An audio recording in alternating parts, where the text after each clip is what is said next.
오늘 은혜 받으실 말씀은 마태복음 22장 34절부터 40절까지의 말씀입니다. 예수께서 사두개인들로 대답할 수 없게 하셨다함을 바리새인들이 듣고 모였는데 그 중에 한 율법사가 예수를 시험하여 묻되 선생님, 율법 중에서 어느 계명이 크니이까? 예수께서 이르시되 네 마음을 다하고 목숨을 다하고 뜻을 다하여 주 너의 하나님을 사랑하라 하셨으니 이것이 크고 첫째 되는 계명이요 둘째도 그와 같으니 네 이웃을 네 자신같이 사랑하라 하셨으니 이 두 계명이 온 율법과 선지자의 강령이니라.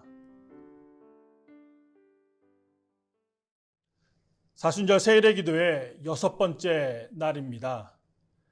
영국이 사랑한 20세기의 대표적 지성으로 철학자이자 당대 최고의 베스트셀러 저자였던 아이리스 머독이라는 여성 작가가 이런 말을 했습니다. 우리는 오로지 사랑을 함으로써 사랑을 배울 수가 있다. 한때 우리나라에서 젊은이들에게 유행했던 말 중에도 이와 비슷한 의미를 담은 말이 있었죠. 바로 사랑은 동사다라는 말입니다. 사랑은 말로만 끝나는 것이 아닌 혹은 머리로만 생각하는 것이 아닌 행함으로 보여줘야 된다라는 것입니다. 어쩌면 이 사랑에 관한 말들은 우리 기독교인들에게는 그리 새로운 것은 아닐 것입니다. 우리 기독교를 가리켜 사랑의 종교라 하지 않습니까? 그만큼 예수님께서는 이 땅에 계실 때에 사랑을 많이 강조하시기도 했고 무엇보다도 사랑이 하나님께서 가지고 계신 속성 중에 가장 큰 것이기 때문에 그렇습니다. 그래서 요한 사도는 요한일서 4장 8절에 하나님은 사랑이시니라라고 단적으로 말하려 얘기하고 있습니다. 그러게 이 사랑은 모든 기독교인들에게 예수를 믿기 위한 필수 전공 과목과도 같습니다. 반드시 이수해야만 되는 전공 과목 말입니다. 삶 가운데서 알아야 되고 경험해야 되고 또 삶 속에서 실천해내야 되는 것이 이 바로 사랑이라는 것입니다. 오늘 읽으신 본문에 보면 바리새인들이 함께 모였습니다. 왜 모였을까요? 성경을 자세히 살펴보면 이 바리새인들은 예수님께서 고난주간에 성전에 들어가서 가르치심을 시작한 이래 계속해서 예수님 말씀을 전하시는 그 자리에 모여 있었습니다. 21장 45절에 보니까 대제사장들과 바리새인들이 예수의 비유를 듣고 자기들을 가리켜 말씀하신 줄 알고 잡고자 하나 무리를 무서워하니 이는 그들이 예수를 선지자로 알미더라 했습니다. 또 22장 15절에 보면 이에 바리새인들이 가서 어떻게 하면 예수를 말의 올무에 걸리게 할까 상의하고 라는 말씀을 통해서 이 바리새인들이 예수님 말씀 전하는 자리에 항상 있어서 어떻게 하면 예수를 잡아맬까라고 연구하고 모의하고 있었던 것을 알 수가 있습니다. 그리고 오늘도 예수님께서 말씀하시는 자리에 이들이 모여들었습니다. 그 이유는 이제 어느 정도 예수님을 함정에 빠뜨릴 만한 계획이 세워져 있는 것이죠. 그 방법이 무엇입니까? 바로 자신들의 그룹 중에서 똑똑한 율법사 한 사람을 보내서 예수를 율법으로 시험하고자 한 것입니다. 그런데 여기서 살펴볼 것은 이 마태복음을 기록한 마태가 이 일화를 기록하면서 시험하다라는 말을 사용했다는 것입니다. 마태가 사용한 이 시험하다에 해당하는 헬라어는 페이라조라는 단어를 사용했는데 이것이 흥미로운 이유는 마태는 이 단어를 오직 사탄과 바리새인들이 예수를 시험하는 대목에만 사용했기 때문에 그렇습니다. 예를 들면 이런 거죠. 마태복음 4장에서 예수께서 40일을 금식하신 후에 사탄에게 시험당하실 때 이 단어가 사용이 되었습니다. 그리고 16장 1절, 19장 3절, 22장 18절에서 바리새인들이 예수를 잡고자 예수를 시험할 때 바로 이 단어가 사용된 것을 볼 수가 있습니다. 이는 마태의 생각에는 이 바리새인들이 하는 짓거리들이 꼭 사탄이 하는 짓과 똑같았다라는 것을 나타내 보여주고 있는 것입니다. 그리고 오늘 이어지는 본문에서 예수님과 바리새인 율법사와의 대화가 단순한 종교적 논쟁이나 토론이 아니라 하나님과 사탄의 영적 싸움이 일어나고 있는 것임을 보여주는 것이라 할 수 있는 것이죠. 그만큼 중요하다라는 것입니다.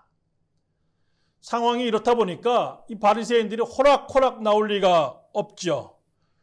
예수님을 이 율법사가 뭐라고 호칭합니까? 선생님 그럽니다. 이는 예수님을 따르는 사람들이 예수님을 주님이라고 부른 것과는 너무나도 극명하게 다른 호칭이죠. 주님이라고는 부르지 못하겠다 이겁니다. 그래서 선생님 하고 묻습니다. 율법 중에서 어느 계명이 크니까? 바리새인들은 모여서 예수를 올매 빠뜨리고 시험에 들게 하려고 많은 준비를 했습니다. 그리고 그 작전을 드디어 시행하고 있는데 던진 질문이 율법 중에서 어느 계명이 크니까? 라는 것이었다라는 것이죠. 이들은 왜 이 질문을 통해서 예수를 시험에 빠뜨릴 수 있다고 생각했을까요? 유대인의 지도자여 선생들인 이 랍비들은 율법에 613가지 조항이 있는데 그 중에서 사람 몸의 지체수에 상응하는 248가지는 긍정적인 것으로 또 1년의 날수에 상응하는 365가지는 부정적인 것으로 분류해 놓았습니다. 그런데 이 613가지 율법 조항 중에서 지금 어느 계명이 크고 어느 계명이 작냐고 지금 묻고 있는 것입니다. 그런데 생각해 보십시오. 유대인들은 율법이 모세를 통해서 하나님께서 주신 것이라 믿고 있습니다. 근데 과연 어느 누가 하나님께서 주신 것의 크기를 잴 수 있냐라는 것이죠. 만약 도덕적인 계명이 더 크고 또 의식을 행하는 계명들이 더 작은 것이라고 말한다면 이는 단지 그 사람의 추측일 뿐입니다. 하나님께서는 계명을 주시면서 이게 더 큰 계명이고 이 계명은 작은 것이라고 말한 일이 없다라는 것이죠. 하나님께서 말씀하신 적이 없는데 사람들끼리 논한다는 것은 이것이 소모적인 논쟁일 뿐 아니라 별로 불필요한 토론이 될 수도 있다라는 것이죠. 또 자칫 자기 주장을 강하게 펼치다가 불경건하게 말실수라도 하게 되면 낭패를 당하게 되는 것입니다. 그렇게 율법사는 이와 같은 질문으로 예수를 시험하고 있는 것입니다. 율법 중에서 어느 계명이 크냐라는 거죠. 근데 율법사의 질문에 대한 예수님의 답변이 뭐였습니까? 내 마음을 다하고 목숨을 다하고 뜻을 다하여 주 너의 하나님을 사랑하라 하셨으니 이것이 크고 첫째 되는 계명이요 둘째도 그와 같으니 내 이웃을 내 자신같이 사랑하라 하셨으니 이 두 계명이 온 율법과 선지자의 강령이라 하셨습니다. 예수님의 말씀 중 첫 번째 계명은 너는 마음을 다하고 뜻을 다하고 힘을 다하여 네 하나님 여호와를 사랑하라 라는 신명기 6장 5절의 말씀을 이용한 것이고 그리고 이것은 십계명의 전반부인 하나님과의 관계를 주석적으로 요약한 것이라 할 수 있습니다. 그리고 예수님께서 말씀하신 두 번째 계명은 원수를 갚지 말며 동포를 원망하지 말며 내 이웃 사랑하기를 내 자신과 같이 사랑하라 나는 여호와이니라 라는 레위기 19장 18절의 말씀을 인용한 것으로 십계명의 후반부인 대인관계를 요약한 것이라 할 수 있습니다. 그리고 이 두 말씀의 중심은 아시는 것처럼 사랑이죠. 사실 예수님께서는 마태복음에 따르면 이미 이 사랑에 대해서 언급을 하신 적이 있습니다. 마태복음 5장에서 7장까지의 말씀을 산상수훈이라 하는데 이 산상수훈에서 예수님께서는 말씀하시는 사랑이 무엇인지 잘 보여주고 있습니다.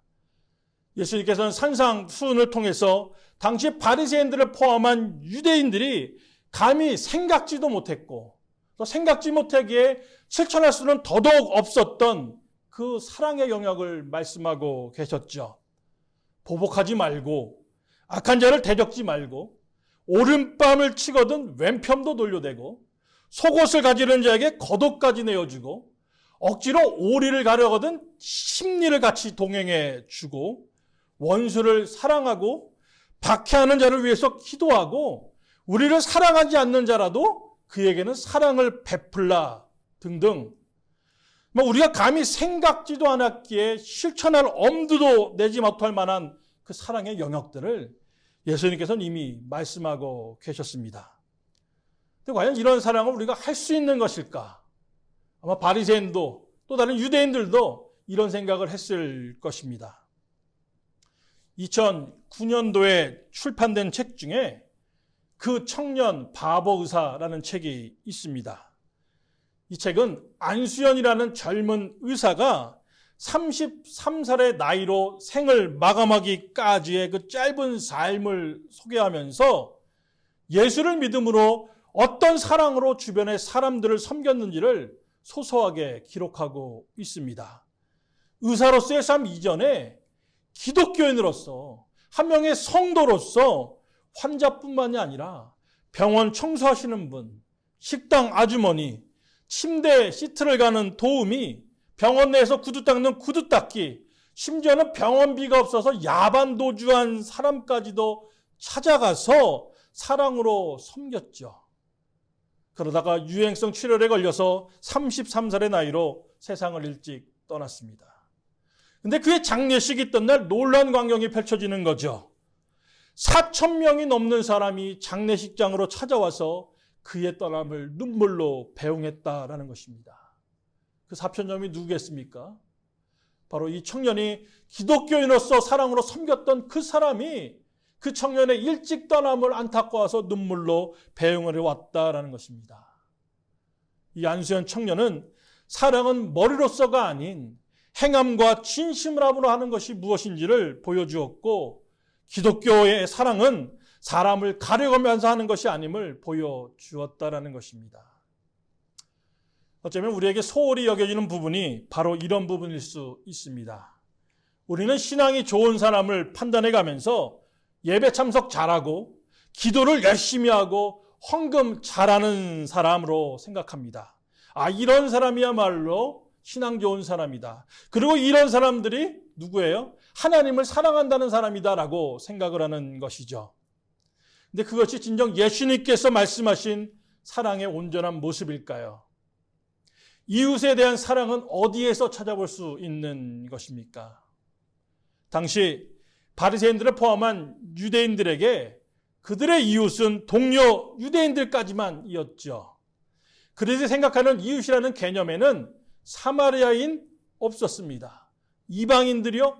더더욱 없죠. 오직 같은 동료인 유대인들만이 그들의 이웃으로 여겨졌습니다. 예수님께서 말씀하신 것은 무엇이었습니까? 그게 아니라는 것이죠. 너희가 원수와 대적으로 생각하는 그 사람들, 사마리아 사람들, 또 넘어 이방인들까지라도 이웃으로 사랑해야 된다라고 말하고 있는 것이었죠. 그리고 이 이웃 사랑이 중요하다는 것입니다. 왜요? 오늘 예수님께서는 하나님을 사랑하는 계명과 이웃을 사랑하는 계명을 전자가 더 큰 계명이고 후자가 더 작은 계명이라고 구분하지 않으셨다라는 것이죠. 오늘 본문 38절 이하를 보면 이것이 크고 첫째 되는 계명이요 둘째도 이와 같으니 라고 얘기하면서 첫째 계명과 둘째 계명이 같은 것이라고 얘기하고 있다라는 것을 볼 수가 있습니다. 결코 따로 떨어뜨려서는 생각하면 안 된다라는 것입니다. 예수님께서는 하나님의 계명을 크고 작은 것으로 구분하고 큰 계명을 먼저 실천하는 것이 좋지 않냐는 질문을 통해 예수를 시험하려 한 율법사에게 그 여러 가지 지식으로 이런 일을 하지 말고 나가서 하나님을 사랑하듯 이웃도 똑같이 사랑하라고 화난한 자, 헐벗은 자, 아픔 가운데 있는 자, 원수들, 죄인들까지라도 사랑하고 그 은혜를 실천하라고 말씀하고 계신 것입니다. 사실 어쩌보면 너무나 단순한 거죠. 가서 행하라는 것이에요.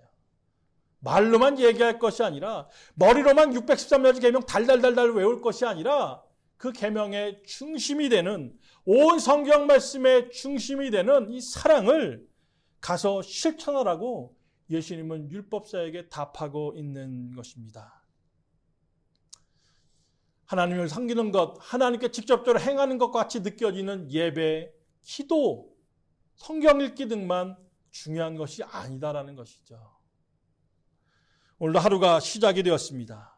오늘 하루하루는 우리가 들은 말씀 그리고 받은 은혜를 삶 가운데 실천하는 실천의 장이 되어야 될 줄로 믿습니다.